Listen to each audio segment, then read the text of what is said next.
भारतीय रेल आधुनिक हो रही है, इसके लिए देश में ही बने हुए लोकोमोटिव बनाने आवश्यक। इन इलेक्ट्रिक लोकोमोटिव विदेशों में भी डिमांड बढ़ रही है। इस डिमांड को पूरा करने में दाहोद बड़ी भूमिका निभाएगा।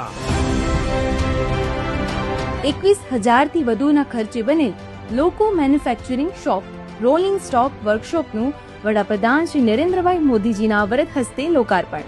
આ રેલવે પ્રોડક્શન યુનિટ યુવાનોને આપશે રોજગાર અને રેલવેના મોડર્નાઇઝેશનને આપશે એક નવો આધાર।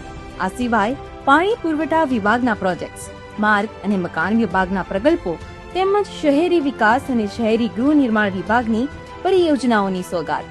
આદિવાસી સમાજના સશક્તિકરણથી અમૃતકાળમાં અગ્રેસર આપણું ગુજરાત।